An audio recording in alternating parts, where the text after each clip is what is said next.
Kau ulangi kisah-kisah 30 SPKI. Mentang-mentang ini bulan September mau mengulit kewenangan kembali ketika PKI menghantam habis para kiai, membunuh habis para ustadz, para dai, membakar pondok pesantren, membakar masjid. Apa mungkin PKI hadir hari ini?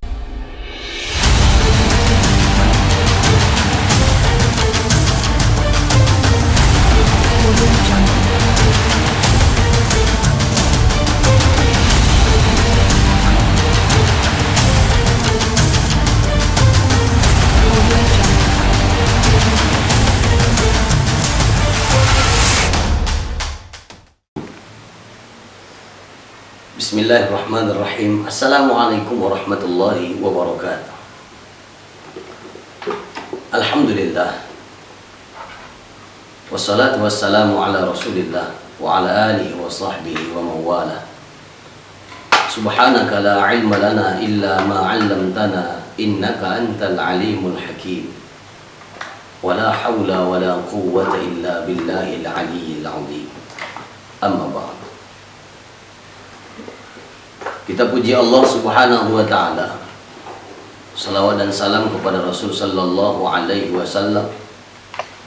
Mudah-mudahan Allah senantiasa mencurahkan rahmat dan ridha-Nya kepada kita.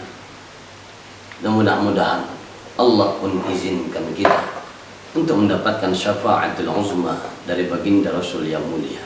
Amin ya rabbal alamin. Sahabat-sahabatku dimanapun Anda berada, mudah-mudahan dalam keadaan bahagia dan sehat walafiat. Amin ya rabbal alamin.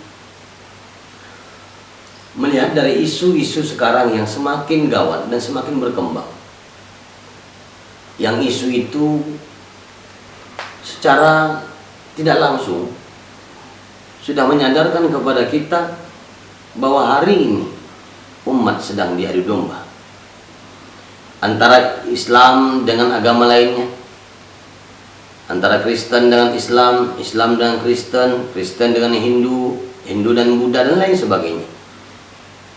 Apalagi hari ini yang menjadi target sasaran adalah tokoh-tokoh agama, pemuka-pemuka agama yang hari ini menjadi bincang-bincang di seluruh media dan seluruh bibir manusia di sekitar kita.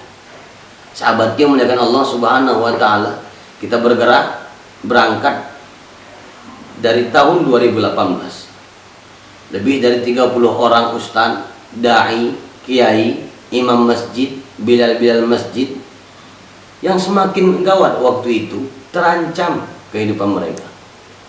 Ada ustaz yang sedang sholat dibacok, ada ustaz yang mau masuk ke masjid ditakut-takuti di atas genteng masjid dengan senjata tajam. Baru lagi kita dengar almarhum Syekh Ali Jaber yang ditusuk lengannya ketika menyampaikan ceramah. Di Aceh Tenggara ada ustadz yang menyampaikan tabligh ceramah di acara maulid, belum turun dari panggung, belum turun dari pentas, dibacok dadanya.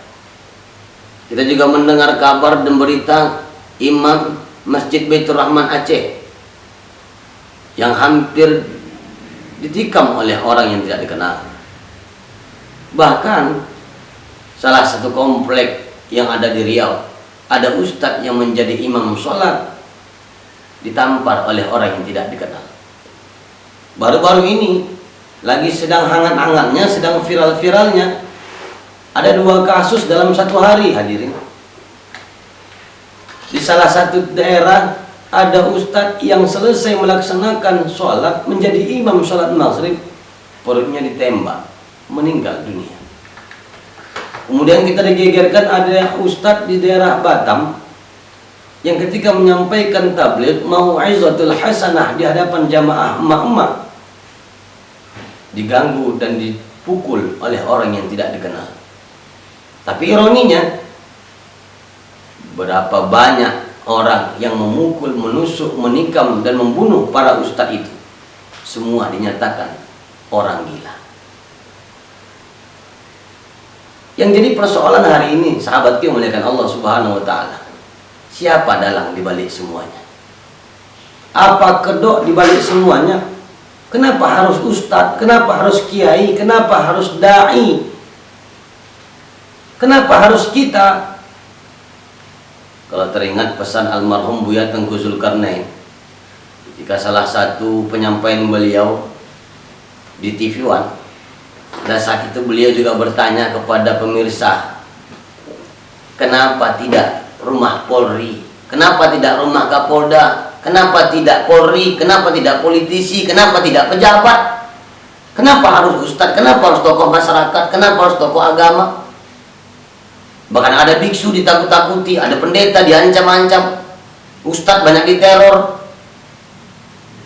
Mungkin mereka ingin menakut-nakuti atau meneror tokoh agama, sehingga tokoh agama tidak lagi mampu dan tidak lagi berani untuk menyampaikan syiar agama mereka masing-masing.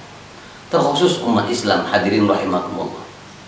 Berapa banyak kita dengar hari ini, berapa kasus yang kita dengar sampai hari ini, yang tidak pernah kasus itu selesai sampai sekarang. Ketika penusukan Syekh Ali Jaber, mereka mengatakan gila. Ada masjid yang dibakar, ada musola yang dihancurkan, dicoret-coret dalam musola. Ketika ditanya dan dipanggil oleh polisi, polisi mengatakan gila. Hebat orang gila sekarang. Orang gila sekarang bisa membedakan mana masjid, mana gereja. Orang gila sekarang bisa membedakan mana polisi, mana ustaz. Pesan pertama buat kita para dai, jaga diri kita masing-masing. Jangan harap orang lain menjaga kita. Kitalah menjaga diri kita masing-masing. Pesan yang kedua untuk kita semua, siapapun yang ada di balik kejadian ini, siapapun yang ada yang dibalik masalah ini, sadarlah. Jangan kau ulangi kisah-kisah 30 SPKI. Mentang-mentang ini bulan September mau mengulit kewenangan kembali ketika PKI menghantam habis para kiai, membunuh habis para ustadz, para dai, membakar pondok pesantren, membakar masjid. Apa mungkin PKI hadir ke hari ini? Jawabannya ada pada kita masing-masing. Beberapa bulan yang lalu, beberapa tahun yang lalu, kita dikabarkan di berita, kita dikabarkan, digemparkan di televisi, aku bangga jadi anak PKI. Berarti PKI itu sudah semakin dahsyat hari ini. Sasaran utamanya adalah tokoh-tokoh agama, para dai, para penceramah, para ustadz, para mubaligh, para kiai, para ulama. Kata Allah dalam Al-Quran surah Al-Fatir, surah Fatir ayat 28, innama yakhshallaha min ibadihi ulama. Kata Nabi SAW, akrimul ulama fa innahum warasatul anbiya wa man akramahum faqad akramallahu wa rasuluh. Muliakan kamu para ulama, karena mereka adalah pewaris para nabi. Siapa yang muliakan para ulama, sama dia muliakan Allah dan Rasulnya. Jaga ulama kita, muliakan mereka, kawal mereka kemana pergi. Korbankan semua jiwa raga kita untuk mengawal dan menjaga mereka. Yang kita khawatirkan, ketika target mereka tercapai, ingin membumi hanguskan para kiai, mengancam, membunuh, meneror para dai dan para ustadz-ustadz kita, sehingga ketakutan itu timbul pada jiwa dan diri para dai, maka dakwah tidak lagi disampaikan kepada umat yang awam. Mohon kita kepada Allah agar Allah berikan petunjuk kepada orang-orang yang berbuat. Kalau seandainya hari ini apa yang terjadi di negara kita yang meneror tokoh-tokoh agama, termasuk para ustadz, para kiai, para ulama, kalau seandainya ini adalah rencana seseorang, kita minta sama Allah agar ditunjukkan Allah siapa kedok di belakangnya. Karena kita lihat hari ini sahabat yang memuliakan Allah Subhanahu wa taala, ini seakan-akan kejahatan yang sudah terorganisir. Karena kejahatan yang terorganisir akan bisa menang melawan kebaikan yang tidak terorganisir. Sudah sistematis, sudah skenarionya sudah matang dari tahun 2018. Setiap saat ada teror ancaman untuk para dai, para ustadz, para kiai dan ulama, yang semuanya itu dikatakan oleh polisi itu adalah orang gila. Pertanyaan besar dalam benak kita, yang berhak mengklaim atau mendiagnosa seseorang itu gila atau tidak? Polisi atau kedokteran?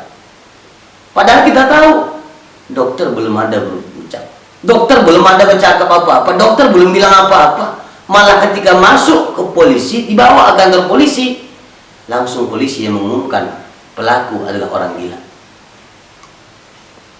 Pelaku adalah orang gila.